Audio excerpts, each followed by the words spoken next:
রহিত হয়ে যাবে বা উইথড্রন হয়ে যাবে। আমরা যখন এই সাইবার সিকিউরিটি অ্যাক্টে দায়ের করা স্পিচ মামলাগুলো প্রত্যাহার করতে গেলাম, দেখলাম একটা একটা করে করলে কয়েক বছর লাগবে। এই জন্য আমরা ওই আইনের মাধ্যমে, যেই আইনের মাধ্যমে সাইবার সিকিউরিটি অ্যাক্টটা বাতিল হবে, সেই আইনেই একটা বিধান রেখেছি, স্পিচ অফেন্সের সকল মামলা রহিত হয়ে যাবে। এটা আমরা আমাদের যারা আইন মন্ত্রণালয়ের কাজ আমরা করে দিয়েছি, এটা তথ্য প্রযুক্তি মন্ত্রণালয়ের কাছে আছে।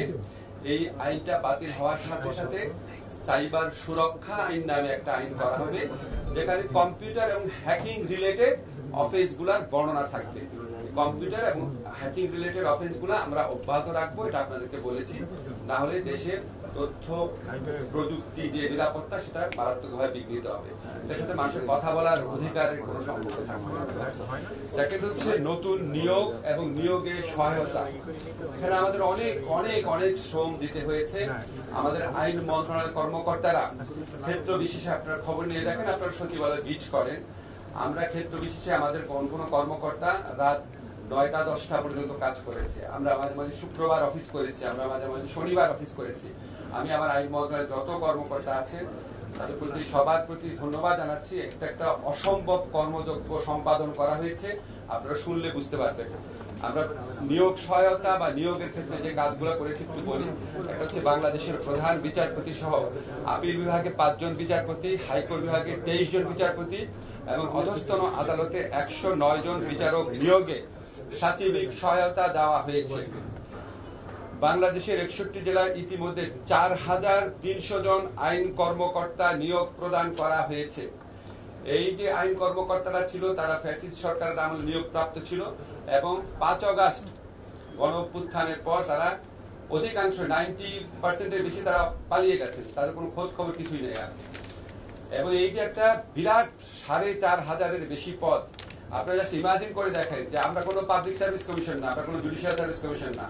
বাংলাদেশের ইতিহাসে এত বেশি সংখ্যক নিয়োগ একটা মন্ত্রণালয় থেকে হয়েছে, আমার ধারণা আর কোনো নজির নাই। এবং আমাদের কর্মকর্তারা প্রচন্ড পরিশ্রম করেছে। প্রায় 90,000 থেকে 1 লক্ষ আবেদনকে স্ক্রুটিনি করে 4300 জন আইন কর্মকর্তাকে নিয়োগ প্রদান করা হয়েছে গত 3 মাসের মধ্যে। এই নিয়োগের সুফল কি, এটা লাভটা কি? লাভটা হচ্ছে এর ফলে দ্রুততম সময়ে সকল উদ্দেশ্য প্রণোদিত হয়রানিমূলক এবং মিথ্যা মামলা প্রত্যাহার করা সম্ভব হবে। কারণ আপনি জানেন, বিগত সরকার আমলে অনেক মিথ্যা মামলা, গায়েবী মামলা হয়েছে। এখন এই মামলাগুলোর ব্যাপারে যখন আপনার একটা বিচারিক স্টেজে যাবে, পোস্ট চার্জশিট পিরিয়ড, চার্জশিট গঠন করার পর যখন এটা বিচার কার্য শুরু হবে, চার্জশিট পুলিশ যখন চার্জশিট দিবে এবং আদালত যখন চার্জ গঠন করবে, এই মধ্যবর্তীকালীন সময়ে এই সরকারি যারা কৌশলী আছেন, ওনাদের পক্ষে এই ভূমিকা রাখা সম্ভব যে আদালতের দৃষ্টি আকর্ষণ করা যে এই মামলাগুলা হয়রানিমূলক, গায়েবী, বা এই মামলাগুলোতে যাদের নাম এসেছে তাদের মধ্যে কারো কারো ক্ষেত্রে হয়রানিমূলক পদক্ষেপ নেওয়া হয়েছে। এটা কোন ক্ষেত্রে রেলিভেন্ট আপনাদের বলি, আপনারা অনেকে পত্র পত্রিকায় দেখেছেন অনেক ঢালাও মামলা হচ্ছে, সরকার কিন্তু মামলা করছে না, ব্যক্তি পর্যায়ে ঢালাও মামলা হচ্ছে, মামলার নামে আপনার বাণিজ্য করা হচ্ছে, হয়রানি করা হচ্ছে। তো যারা হয়রানির শিকার হচ্ছে, যারা এই মানে শত্রুতামূলক মামলার শিকার হচ্ছে, যাদেরকে আপনার মানে কি বলবো আর বাণিজ্যিক কারণে যাদের মামলার আসামি করা হয়েছে, তাদের জন্য বিরাট একটা প্রতিকারের সুযোগ সৃষ্টি হবে এই সকল আদালতে সরকারি প্রকৌশলী আপনার রিক্রুট করার মাধ্যমে, এটা আমরা আশা করছি। এছাড়া বর্ডার গার্ড বাংলাদেশে বিস্ফোরক মামলা পরিচালনার জন্য 20 জন স্পেশাল পাবলিক প্রসিকিউটরকে নিয়োগ দেওয়া হয়েছে। আন্তর্জাতিক অপরাধ ট্রাইব্যুনাল পুনর্গঠন করেছি আমরা, এটা আপনারা জানেন, এটা আমাদের অন্যতম প্রধান এজেন্ডা ছিল। এরপর চিফ প্রসিকিউটর সহ 11 জন প্রসিকিউটরকে নিয়োগ প্রদান করা হয়েছে। এছাড়া স্পেশাল প্রসিকিউটরাল অ্যাডভাইজার হিসাবে বিদেশি এবং দেশি বিশেষজ্ঞ পর্যায়ের আইনজীবীরা নিয়োগ প্রাপ্ত হচ্ছেন। বিদেশি যিনি আছেন ওনার নিয়োগপত্র সম্পন্ন হয়েছে আজকে, আপনারা 2-1 দিনের মধ্যে জানবেন। দেশি যিনি আছেন আইন বিশেষজ্ঞ, ওনারটা প্রসেসের মধ্যে রয়েছে, আশা করি এই সপ্তাহের মধ্যে এটা হয়ে যাবে। এছাড়া অ্যাটর্নি জেনারেল অফিসে 239 জন আইন কর্মকর্তা, অ্যাটর্নি জেনারেল, অতিরিক্ত অ্যাটর্নি জেনারেল, সহকারী attorney general, deputy attorney general, এই 229 জন আইন কর্মকর্তাকে নিয়োগ প্রদান করা হয়েছে। আমরা কিছু আইনগত সংস্কারের কাজ করেছি। তার মধ্যে সবচেয়ে প্রধান যেটা সেটা হচ্ছে আন্তর্জাতিক অপরাধ ট্রাইব্যুনাল অ্যাক্ট যেটা ছিল 1973-তে, সেখানে কিছু কিছু মারাত্মক বিচ্যুতি কথা বিভিন্ন দেশি বিদেশি মানবাধিকার সংগঠনগুলো বলেছিলেন। বিভিন্ন সময়ে আমাদের এখানে সিভিল সোসাইটিও বলেছিলেন। আমরা যখন এটা সংস্কারের উদ্যোগ নিলাম, আমরা চেয়েছি বিচারটা যেন বৈশ্বিক পর্যায়ে, দেশীয় পর্যায়ে গ্রহণযোগ্য হয়, একই সাথে এটার মাধ্যমে যেন সুবিচার নিশ্চিত করা হয়। এই জন্য আমরা ব্যাপক কনসালটেশন করেছি। আপনারা দেখেছেন আমরা ওপেন গোল টেবিল বৈঠক করেছি। এরপর দেশি বিদেশি বিভিন্ন এক্সপার্ট, 3 জন বিদেশি এক্সপার্ট সহ প্রায় কমপক্ষে 20 থেকে 25 জন এক্সপার্টের আমরা ওপিনিয়ন নিয়েছি। আমরা চেষ্টা করেছি একটা অসাধারণ একটা সংশোধনী করার জন্য, যেটা এই বিচারের গুরুত্ব, এই বিচারের আপনার যৌক্তিকতা, বিচারের গ্রহণযোগ্যতা অনেক বাড়িয়ে দিবে। আগামীকাল উপদেষ্টা পরিষদের মিটিং এ সেই অ্যামেন্ডমেন্টটা তোলা হবে। উপদেষ্টা পরিষদ গ্রহণ করলে এটা আগামী সম্ভবত বৃহস্পতিবারের মধ্যে এটা আইনে পরিণত হবে। তারপর প্রসিডিউরালি যতদিন লাগে, 2-3 দিন আর কি। এছাড়া আমরা বিশেষ নিরাপত্তা বাহিনী সংশোধন অধ্যাদেশ 2024, জাতির পিতার পরিবার সদস্যদের নিরাপত্তা রহিতকরণ অধ্যাদেশ 2024 সহ মোট 10টি আইন প্রণয়নে ভেটিং সহযোগিতা প্রদান করেছি। এছাড়া 95টি প্রজ্ঞাপন, 33টি বৈদেশিক চুক্তি ও সমঝোতা স্মারকে ভেটিং করা হয়েছে আইন মন্ত্রণালয়ের পক্ষ থেকে। এই ভেটিং গুলার মধ্যে, প্রজ্ঞাপনের মধ্যে একটা কথা উল্লেখ করে বুঝতে পারবেন যে 11টা যে সংস্কার কমিশন হয়েছে, এই পুরা জিনিসটার ভেটিং আমরা আইন মন্ত্রণালয় থেকে করেছি। এছাড়া আমরা কিছু নতুন আইন প্রণয়নের উদ্যোগ নিয়েছি। একটা তো আপনাদের বলেছি যে সাইবার সিকিউরিটি অ্যাক্ট বাতিল করে সাইবার সুরক্ষা আইন যেটা করা হবে, সেটা ড্রাফটটা আমরা করে দিয়েছি। এই ড্রাফটটা আমরা তথ্য প্রযুক্তি মন্ত্রণালয়ে পাঠাবো। ওনারা যদি কোনো ইনপুট দেন, তারপরে এটা খুব অচিরেই এটাকে আপনার জারি করার ব্যবস্থা নেওয়া হবে। এছাড়া আমরা একটা খুব বড় পদক্ষেপ নিতে যাচ্ছি। এটা হচ্ছে হাইকোর্ট বিভাগ এবং আপিল বিভাগে বিচারক নিয়োগ নিয়ে। আপনারা জানেন বিভিন্ন সময় সরকারের আমলে অনেক অভিযোগ উত্থাপিত হতো। এটাকে অ্যাড্রেস করার জন্য আমরা একটা আইন প্রণয়নের চেষ্টা করছি। এ ব্যাপারে পরামর্শ নেওয়ার জন্য আমি আমাদের বিচার বিভাগীয় সংস্কার কমিশনের কাছে গিয়েছিলাম। ওনারাও আমাদের সাহায্য করছেন। এমনকি আমাকে প্রধান বিচারপতি জানিয়েছেন যে ওনাদেরও একটা উদ্যোগ রয়েছে এই ধরনের একটা আইন করার জন্য, যাতে আমরা উচ্চ আদালতে নিরপেক্ষ, যোগ্য, দক্ষ, সৎ বিচারক পাই। এটা আপনারা নিশ্চয়ই জানেন, উচ্চ আদালতে যখন যদি আমরা এই ধরনের বিচারক পাই, তাহলে রুল অফ ল প্রতিষ্ঠার ক্ষেত্রে, মানবাধিকার বাস্তবায়নের ক্ষেত্রে অনেক বড় ভূমিকা আপনারা রাখতে পারবেন। এই আইনটা নিয়ে আমাদের অনেক উচ্চাকাঙ্ক্ষা রয়েছে। এই আইনটা আই বিলিভ সম্ভবত সপ্তাহ 2-এর মধ্যে আমরা করে ফেলতে পারবো।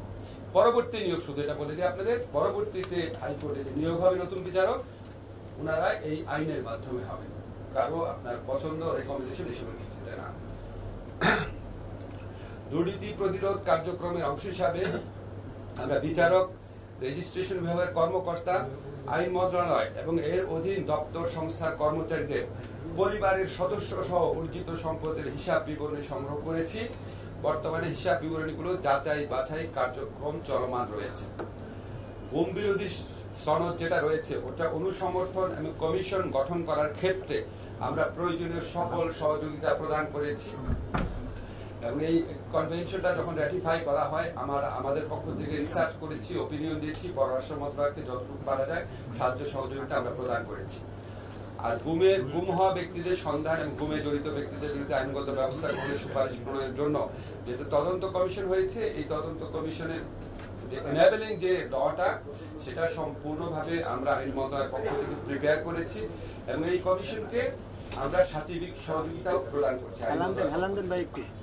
এছাড়া সংস্কার কমিশন যে গঠন করা হয়েছে, এর মধ্যে বিচার বিভাগ প্রতিষ্ঠার লক্ষ্যে যে বিচার বিভাগ সংস্কার কমিশন গঠন করা হয়েছে, এই সংস্কার কমিশনের সাথে বলেছি, আমরা মিটিং করেছি এবং ওনাদের সাথে আমরা সহযোগিতা করছি যাতে খুব দ্রুত বিচার বিভাগীয় সংস্কার কমিশনের একটা খুব এফিশিয়েন্ট একটা রিপোর্ট প্রডিউস করা যেতে পারে। যতটুকু সহযোগিতা চাচ্ছেন ওনারা আমরা করছি। এছাড়া সংবিধান সংস্কার কমিশন, নির্বাচন সংস্কার কমিশন এবং বিচার বিভাগ সংস্কার কমিশন, এই 3টা কমিশন গঠনের প্রয়োজনীয় সহযোগিতা প্রদান এবং এই কমিশনগুলোকে সকল প্রকার সাচিবিক সহযোগিতা আমাদের মন্ত্রণালয়ের পক্ষ থেকে দেওয়া হচ্ছে। বিচার ব্যবস্থা এবং রেজিস্ট্রেশন কার্যক্রম ডিজিটালাইজেশন করার জন্য মডেল ই-কোর্ট স্থাপন এবং ডিজিটাল সাব রেজিস্ট্রি অফিস স্থাপনের সিদ্ধান্ত গ্রহণ করা হয়েছে। এই সম্পর্কিত 2টি প্রকল্প অনুমোদনের জন্য চূড়ান্ত পর্যায়ে রয়েছে। আমাদের অনেক বড় একটা প্রত্যাশা রয়েছে স্থায়ী অ্যাটর্নি সার্ভিস প্রতিষ্ঠা। এই যে আপনার পিপিজিপি ওনারা যে নিয়োগ হন, ওনারা যেন একটা কম্পিটিটিভ পরীক্ষার মধ্যে দিয়ে নিয়োগ হন। এটার লক্ষ্যে আমরা একটা আইন প্রণয়নের সিদ্ধান্ত নিয়েছি। কাজ খুবই অল্প এগিয়েছে, বাট এটা আমরা সর্বোচ্চ চেষ্টা করব এই আইনটা যেন আমরা এই বছরের মধ্যে করে দিতে পারি। এছাড়া আমরা আরো অনেক ধরনের কাজ করি, সেটা আসলে আপনাদের মানে বলে বোঝাতে পারবো না, কিছু কিছু বিবরণ দিই। যুদ্ধাপরাধী আদালতের যে ভবনের কাজ তদারকি আপনারা নিজেরা দেখেছেন, আমি অলরেডি নিজে পার্সোনালি 3 বার ফিজিক্যাল ইন্সপেকশনে গিয়েছি, সার্বক্ষণিকভাবে যোগাযোগ রাখছি। এগুলি তো আপনার ধরেন মানে আমাদের বিচার প্রক্রিয়াকে দ্রুততর করার ক্ষেত্রে এবং সবার বিল্ডিংটার ক্ষেত্রে, সেখানে আমি অবশ্যই অত্যন্ত শ্রদ্ধার সাথে পূর্তমন্ত্রী আদিলুর রহমান খান ওনার ব্যক্তিগত ইনিশিয়েটিভ, ব্যক্তিগত তদারকির কথা স্মরণ করি। আর আমরা ওনাদের সাথে থেকেছি পুরো কাজটা সম্পন্ন করার ক্ষেত্রে। বিভিন্ন কমিশনে লোক নিয়োগের যে আইনগত দিক পর্যালোচনা, ধরেন পাবলিক সার্ভিস কমিশনে বা নির্বাচন কমিশনে নিয়োগের প্রক্রিয়াটা কি হবে, এই সম্পূর্ণ আইনগত পর্যালোচনাগুলো আমরা করে দিই যে কোনো নতুন নিয়োগের ক্ষেত্রে। জুলাই শহীদ ফাউন্ডেশনের গঠনতান্ত্রিক যে দলিল, সেটা আমরা প্রণয়ন করে দিয়েছি জুলাইয়ের স্পিরিটকে ধরে রাখার জন্য। জুলাই গণ অভ্যুত্থানে আমাদের ছাত্র জনতা যারা নিহত হয়েছেন, যারা আহত হয়েছেন, ওনাদের স্পিরিটকে ধারণ করার জন্য এই জুলাই ফাউন্ডেশন গঠন করা হয়েছে এবং ওনাদেরকে যারা চিকিৎসা সহযোগিতা দেওয়ার জন্য এবং আর্থিক আপনার ক্ষতিপূরণের মতোই ওনাদের যে লস হয়েছে তো ক্ষতিপূরণ দেওয়া হবে না, এটা পুরো প্রক্রিয়াটা দেখাশোনা করছে জুলাই শহীদ ফাউন্ডেশন। এটা দলিল আমরা প্রণয়ন করে দিয়েছি, এরকম আরো অনেক কিছু কাজ আছে। এবার একটু ব্যক্তিগত কিছু কথা বলি। আমাকে তো 3টা মন্ত্রণালয় দেখতে হতো, এই 2 সপ্তাহ হলো 2টা মন্ত্রণালয় দেখছি, ফলে মানে 100% সময় আর এফোর্ট দিয়ে এখানে কাজ করতে পারি নাই। তবে আপনাদেরকে কয়েকটা কথা বলতে পারি যে প্রতিদিন অ্যাভারেজে অন্তত 12 ঘন্টা কাজ করেছি। কোনো অন্যায় করি নাই, ভুল করতে পারি, যোগ্যতা আমার কম থাকতে পারে, অভিজ্ঞতা কম থাকতে পারে, কিন্তু প্রচেষ্টা কোনো কম ছিল না। এখন আপনাদের যদি আইন মন্ত্রণালয়ের ব্যাপারে কোনো প্রশ্ন থাকে আমাকে করতে পারেন, শুধু আমার মন্ত্রণালয়ের কাজের স্পেস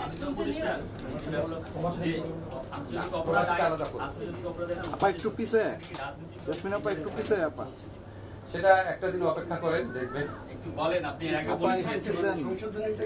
সংশোধনীটা তো উপদেষ্টা কাউন্সিল গ্রহণ করতে হবে, ওনারা গ্রহণ না করে আমি তো নিজে বলতে পারি।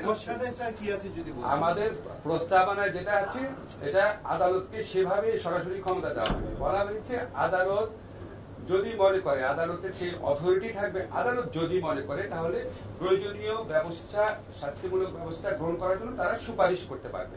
কনসার্ন অথরিটির কাছে সুপারিশ করবে।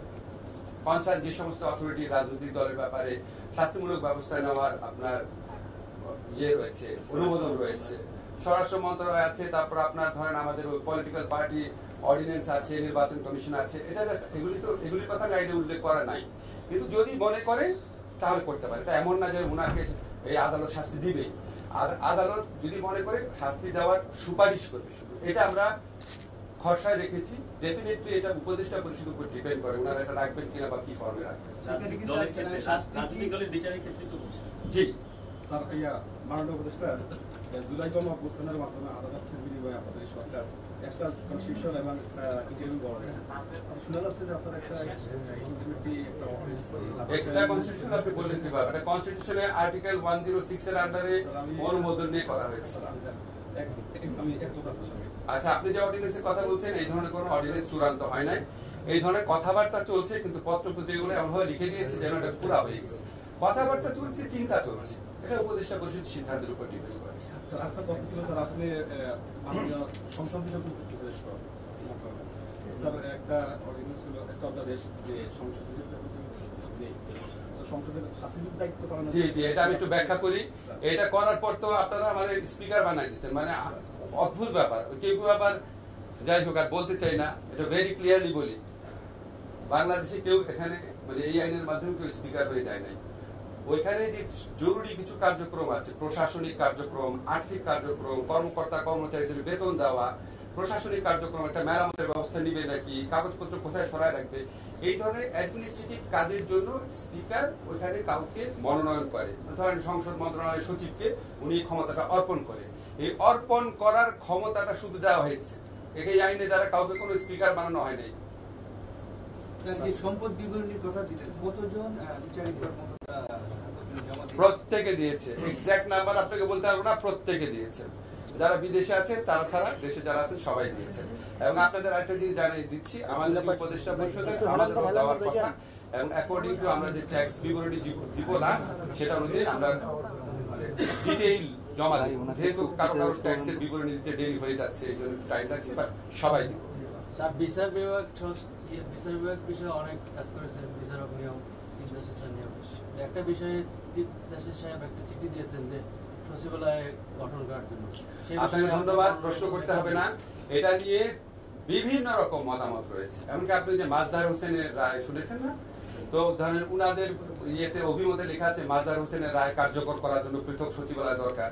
মাজদার হোসেন সাহেব নিজে আমাকে বলছে মাজদার হোসেনের রায় পৃথক সচিবালয়ের কথা বলার নাই, উনি নিজে বলেছে, আপনাদের সাংবাদিক সম্মেলন করলাম। তো এখানে নিম্ন আদালতের যারা বিচারক আছেন, উচ্চ আদালতের যারা বিচারক আছেন, স্টেক হোল্ডার যারা আছেন, তাদের সবার বিভিন্ন রকম মতামত আছে। আমরা খুব বড় লেভেলে স্টেক হোল্ডার মিটিং করে এই ব্যাপারে সিদ্ধান্ত নেব, কোনো সিদ্ধান্ত হয় না। আরেকটা বিষয়ে প্রশ্ন যে আপনাদের সরকারের যে অ্যাটর্নি জেনারেল সম্প্রতি বলেছেন যে আপনাদের কিছু অর্ডিন্যান্স করার ক্ষেত্রে লিমিটেশন আছে, সংবিধান ভায়োলেট হয় এই ধরনের অর্ডিন্যান্স করা যাবে না। এই বিষয়ে সরকারের বক্তব্য কি?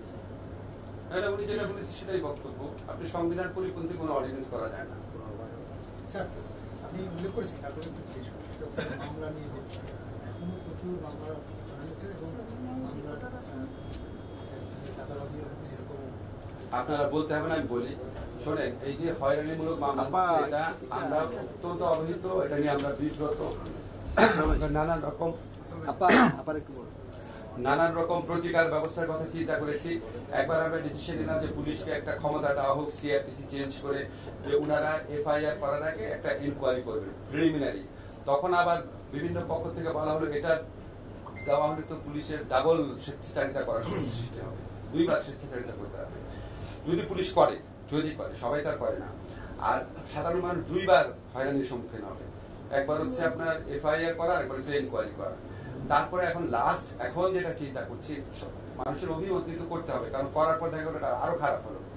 এখন যেটা চিন্তা করছি চিন্তা আকারে, সেটা হচ্ছে এসপি সাহেব, জেলা প্রশাসক সাহেব, জেলা লিগাল এইড কর্মকর্তা, উনাদের নিয়ে জেলা পর্যায়ে কোন কমিটি করা যায় কিনা, এই ধরনের একটা ফ্রেমওয়ার্ক তৈরি করা যায় কিনা, যে মামলার একটা এফআইআর করার আগে এই কমিটিটা স্ক্রিনিং করে দিবে। এটা জাস্ট চিন্তা করছি আমি। জাস্ট আইন বিশেষজ্ঞ একজনের সাথে কথা বলেছি, আইন আমাদের বিচার বিভাগের সংস্কার কমিশনের কাছে রিকোয়েস্ট করেছি, ওনারা একটা ওনাদের কোনো প্রপোজাল থাকলে দেখ।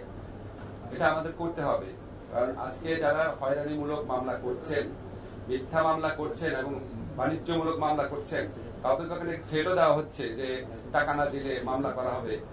আপনারা কিন্তু মনে রেখেন, আমি যদি এই মন্ত্রণালয়ে থাকি, আপনাদের কিভাবে শাস্তি দেওয়া যায় সেটার আইন আমি খুঁজে বের করবো। আপনি এই এতদিনে মানে কোনটা করতে পারেননি বলে আপনি মনে করছেন, বা করার যা যা করেছি সেটা বাদে আর কিছুই করতে পারিনি। আমি আমার অতৃপ্তির অনেক জায়গা আছে। এখন ধরেন বাংলাদেশের তো ব্যুরোক্রেসি বুঝেন, একটা ছোট্ট ঘটনা বলি তাহলে বুঝতে পারবেন। আমার এখানে একবার মিলন উপদেষ্টা আসলো, তো আমি বললাম যে এখানে পূর্ণিমার দোকান আছে, যে ওইখানে জিলাপি তারপরে সিঙ্গারা, এগুলি খুব ভালো জিনিস, মজা লাগে। আমি বললাম ওনারা খাবেন নাকি? বললো হ্যাঁ খাবেন। তো আমি ওটা আনতে দিলাম, তো ওটা আনতে 1 ঘন্টা 5 মিনিট লাগলো, আসলে লাগার কথা 15 মিনিট এখান থেকে। তো আমি একটু ইনভেস্টিগেট করলাম কেন লাগলো। দেখা গেল যে আমি উনাকে বলেছি, উনি উনাকে বলেছি, উনি উনাকে বলেছি, উনি উনাকে বলেছি, পঞ্চম ব্যক্তি যা এটা গেছে। পঞ্চম ব্যক্তি যখন আনতে গেছে, উনি জানেও না যে তার আর্জেন্সি আছে বা আইন উপদেষ্টাই এটা চাচ্ছে, উনি উনার মতো ইচ্ছা মতো এনেছে। সো এটা একটা এক্সাম্পল না, এটা হচ্ছে this is how hour administration runs. এটা তো ভাই আমার পক্ষে চেঞ্জ করা সম্ভব না। আমি নিজে ছোটাছুটি করে কাজ করি, আমার মন্ত্রণালয়ে যারা আছে তারা অনেকে আমার ছাত্র, অনেক মাঝে মাঝে একটু খারাপ ব্যবহার করি, একটু খারাপ লাগে, তারাও সবাই দৌড়াদৌড়ি করে কাজ করে। আমি বললাম তো আপনাদের, আপনারা খবর নিয়ে এখানে যারা আছেন, আমাদের এই যে জিপিপিপি নিয়োগের জন্য যারা কাজ করেছেন, রাত 10টা পর্যন্ত কাজ করেছেন। সত্যি আমরা 2-3টা শুক্রবার অফিস করেছি, প্রায় 5-6টা শনিবার অফিস করেছি। আপনারা জানেন, এখানে দেখেছেন। এখন ধরেন যেটা পারি নাই সেটা হচ্ছে আমার অভিজ্ঞতার ঘাটতি আছে, বা আমার হয়তো যোগ্যতারও ঘাটতি আছে। কিন্তু বারবার আপনাদের একটা কথা বলি, আমার প্রচেষ্টার ঘাটতি নাই, এবং আমি কোনো দিনও সন্তুষ্ট না আমার কাজে। আমার মনে হয় যে আমি একজন ধর্মপ্রাণ মানুষ, যখন আপনার মানে রাতে একা থাকি সবসময় মানে দোয়া করি আল্লাহর কাছে যে আমাকে যে সুযোগটা দিয়েছে ছাত্র জনতার গণ আন্দোলন অভ্যুত্থান, আমি যেন অনেস্টলি আরো কাজ করতে পারি। আমি বলি আল্লাহ আমার জন্য কাজটা সহজ করে দাও, আরো যেন কাজ করতে পারি। সন্তুষ্ট না, 10-এর মধ্যে আমি খুব বেশি হলে 4 দিব নিজেকে। স্যার, গতকাল আন্তর্জাতিক অপরাধ ট্রাইব্যুনাল শেখ হাসিনাকে গ্রেপ্তারের বিষয়ে জানতে চেয়েছিলেন। আমার ট্রাইব্যুনাল নিয়ে আমার কোনো মন্তব্য নেই ভাই, এটা স্বাধীন ট্রাইব্যুনাল। ফিরে আনার ব্যাপারে আপনাদের ওনাকে ফিরে আনার ব্যাপারে আমরা এটা তো ট্রাইব্যুনালের মতামতের ভিত্তিতে, আমাদের এক্সট্রাডিশন ট্রিটি আছে, ট্রাইব্যুনালের মতামতের ভিত্তিতে আমরা এই এক্সট্রাডিশনটা চাবো। আমরা মন্ত্রণালয় থেকে এখানে আমরা স্বাধীন ট্রাইব্যুনালের কাজে কোনো হস্তক্ষেপ করবো না। স্যার, চিঠিটা তো স্যার আপনারা নিশ্চয়ই দেখেছেন, ওখানে কি কোনো রায় হওয়ার বাধ্যবাধকতা আছে? স্যার, চিঠিটায় কি কোনো রায় হওয়ার বাধ্যবাধকতা আছে নাকি কোনো আসামি যে কোনো পর্যায়ে? অনেকে ব্যাখ্যা করার চেষ্টা করছেন যে যতক্ষণ পর্যন্ত রায় না হবে ততক্ষণ। অনেকের ব্যাখ্যা ভুল, আপনারা নিজের আইন পড়ে দেখুন। সংবিধান সংস্কার একটা কমিশন আছে, তারপর আপনাকে প্রশ্নের জন্য সংবিধান সংস্কারের যে হয় সেক্ষেত্রে কথা আছে যে পুনর্লিখন নাকি সংশোধন, এটা সংবিধান প্রক্রিয়ায় সংবিধান সংস্কার কমিশন সাজেস্ট করে। আমার এখানে কিছু বলার নেই। অনেকগুলো সংস্কারের কথা বলা হচ্ছে, অনেক গবেষণা করেছেন। রাজনৈতিক দলগুলোর সংস্কার নিয়ে কি আপনারা কোনো? না, রাজনৈতিক দলগুলোর সংস্কার রাজনৈতিক দলের ব্যাপার, আমি ব্যক্তিগতভাবে মনে করি। আর এই সংস্কার কমিশনের সমস্ত রিপোর্ট নিয়ে আমাদের অন্তর্বর্তীকালীন সরকারের প্রধান উপদেষ্টার নেতৃত্বে রাজনৈতিক দলগুলোর সঙ্গে এক্সটেন্সিভ সংলাপ করা হবে। আমরা বিশ্বাস করি যে ওনাদের ঐক্যমত এখানে দরকার। আচ্ছা, কি বলছিলেন বলেন। আমার কথা হলো যে এর আগে আমরা দেখেছি যে জুডিশিয়াল সার্ভিসের যে অফিসার আছে তাদের অ্যাসেট ডিক্লারেশন চাওয়া হয়েছে এবং এর মধ্যে দেখা যায় যে 400 জন দিয়েছেন, 1000 জন দেন। কিন্তু এই যে অ্যাসেট ডিক্লারেশন নেওয়া হচ্ছে, নেওয়ার পরে কি ঘটে এবং এটার অ্যাকশনটা আমরা দেখতে পাই না। সেক্ষেত্রে আপনাদের পরিকল্পনাটা কি? আমাদের প্রাথমিক পরিকল্পনা আছে, এটা আসলে আমি এখন বলতে চাচ্ছি না, বললে আমি যে যা করতে চাচ্ছি সেটা ব্যাহত হবে। তবে আপনাদেরকে বলি, আপনারা যারা এই সমস্ত কাজ করেন, আপনাদের যদি কোনো সাজেশন থাকে প্লিজ আমাকে সাজেস্ট করেন। কারণ আমার হয়েছে কি, আমি চাই না, আমাদের অনেক বিচার বিভাগীয় কর্মকর্তা আছেন, অনেক অনেস্টলি কাজ করেন। ব্যক্তিগতভাবে আমি আমার ছাত্রদের, আমার পরিচিত অনেকে চিনি, এত কষ্ট করে, এত স্বল্প বেতনে চলেন। এখন আমি ঢালাও ভাবে কোনো কথা বলতে চাই না। তবে বাংলাদেশের সকল প্রফেশনের মতো বাংলাদেশে আপনার যদি বিশ্ববিদ্যালয় শিক্ষকদের মধ্যে দুর্নীতি পরায়ণ লোক থাকে, তাহলে বিচারকদের মধ্যেও থাকবে, সব জায়গায় আছে। তো আমরা কাউকে মানে ঢালাও ভাবে অভিযুক্ত করতে চাই। মাননীয় উপদেষ্টা, একজন আইন বিশেষজ্ঞ হিসেবে আপনি কি মনে করেন যে গতকালকে সাবেক প্রধানমন্ত্রী শেখ হাসিনার তদন্ত 1 মাসের মধ্যে শেষ করার একটা কথা বলেছেন? নো কমেন্ট, এটা ট্রাইব্যুনালের। এই সময়টা কি যথেষ্ট কিনা? এটা ট্রাইব্যুনালের।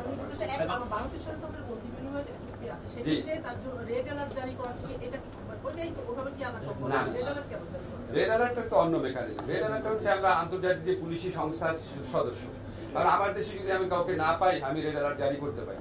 রেড অ্যালার্ট জারি করতে পারি, উনি অন্য কোনো দেশে হয়তো যেতে পারে, অন্য কোথাও তো যেতে পারে। এটা আমার এক্সট্রাডিশন ট্রিটিটাকে সবাইকে আমি তো এভাবে করে রাখলাম। এই যে সাবেক প্রধানমন্ত্রী প্রসঙ্গে আসলাম, উনি মাঝে মাঝে কল রেকর্ড ফাঁস করে, যে পার্সোনাল ব্যক্তিগত কল রেকর্ড ফাঁস করে যে দেশকে অস্থিতিশীল করা কিংবা বিভিন্ন ব্যক্তিকে অস্থিতিশীল করা, এই বিষয়ে কোনো প্রতিকার করা বা এই যে ব্যক্তিগত কল রেকর্ড ফাঁস করা, এটা তো আমার মন্ত্রণালয়ের বিষয় না। আইন করে নিরাপত্তা না, আমার কথা হচ্ছে এটা যদি সত্যি ওনার কনভারসেশন হয়ে ওঠে, এগুলি আপনার দেশকে অস্থিতিশীল করা, তারপর হচ্ছে ষড়যন্ত্র করা, মানুষকে প্ররোচিত করা, মানুষকে উত্তেজিত করা, বিভ্রান্ত করার উদ্দেশ্যে করা হয়। আমি এর আগেও বলেছি যে সত্যি অনেস্টলি বলতেছি, কোন রকম চালাকি না, কোন সরকারের উপদেষ্টা হিসাবে না। এখন সাধারণ মানুষের মনে হয় আওয়ামী লীগের নেতৃবৃন্দে জিজ্ঞেস করা উচিত, আপনি আপনার বৃহত্তর পরিবারকে নিয়ে কাউকে না জানিয়ে যেভাবে পালিয়ে গেলেন, আর আমাদের যে প্রতিনিয়ত উস্কান, এই বিক্ষোভ করার জন্য, উস্কানিমূলক কাজ করার জন্য, সন্ত্রাসমূলক কাজ করার জন্য, এই ব্যাপারে আপনার নিজের ব্যাখ্যা কি? উনি ওনার ভাগ্নে টাগ্নে তাদেরকে এই সরকার পতনের 2-3 দিন আগে নিরাপদে পাঠিয়ে দিয়েছিলেন কেন? উনি আগে ওনার যারা নেতা কর্মী আছে তাদের উচিত ওনার পার্সোনাল জবাবদিহিতা চাওয়া। আজকে আওয়ামী লীগের নেতা কর্মীদের মধ্যে যদি কোনো নিরীহ কর্মী নেতা থেকে থাকে, তারা প্রত্যেকে বিপদে পড়ছেন। শেখ হাসিনার স্বৈরাচারী ফ্যাসিস্ট শাসন আমল এবং এইরকম নিপীড়ন নির্যাতন বাংলাদেশের মানুষকে করার জন্য তাদের উচিত শেখ হাসিনার সাথে টেলিফোন কনভারসেশন হলে একজনের প্রশ্নটা করে যে আপনি আমাদের কাউকে না জানায় এভাবে পালিয়ে গেলেন কেন আমাদের বিপদের মধ্যে।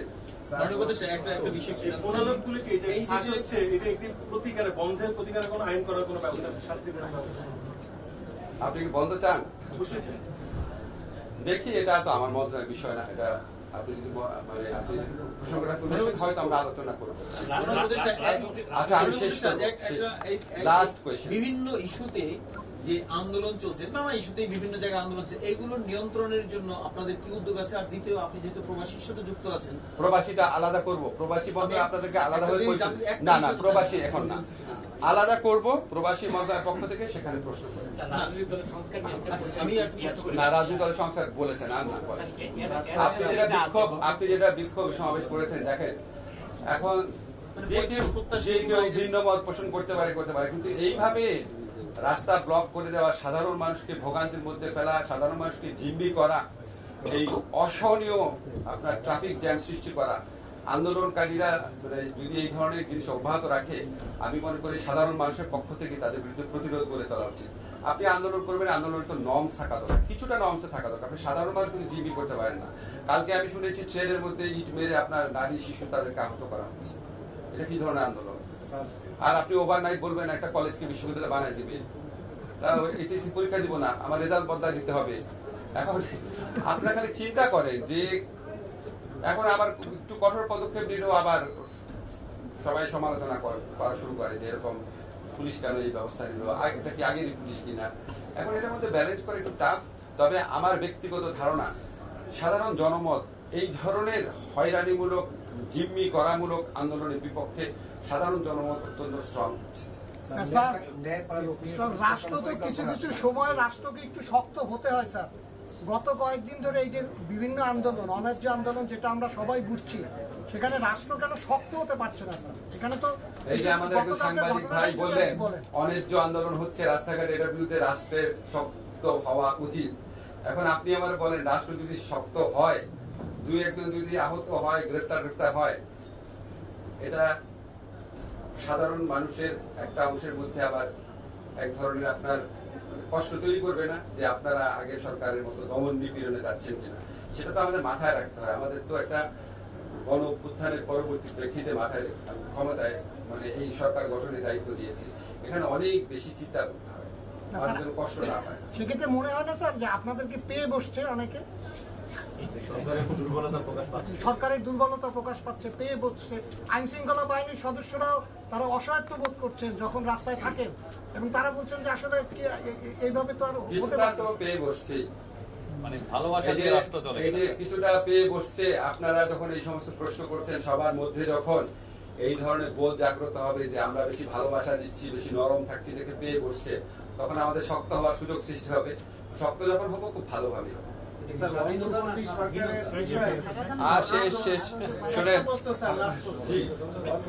সরকারের বিষয়ে সর্বত্রই একটা প্রশ্ন যায় যে ওনারা আসলে কতদিন থাকবেন, মেয়াদ কতদিন হবে, নির্বাচন কবে হবে, এই বিষয়ে কি স্যার? এটা আইন মন্ত্রণালয়ের বিষয় না। তবে আপনাকে একটা জিনিস বলি, আমরা মোস্ট এসেনশিয়াল কিছু সংস্কার করে যত দ্রুত সম্ভব নির্বাচন করবো। আমরা খালি জাস্ট এই জিনিসটা চাই না যে আপনার আগের মতো কোনো ভুয়া নির্বাচন, আর এটা চাই না নির্বাচনে বিজয়ী হয়ে কেউ আপনার আবার ভুয়া নির্বাচন করার সুযোগ পাবে। এটা ছাড়া আর কোনো স্বার্থ নাই। আপনি একটা বিশ্বাস করেন, অন্তর্বর্তীকালীন সরকারে যারা আছেন ওনাদের অধিকাংশই যত তাড়াতাড়ি সম্ভব নিজের পেশায় ফিরে যাওয়ার জন্য আপনার আগ্রহী।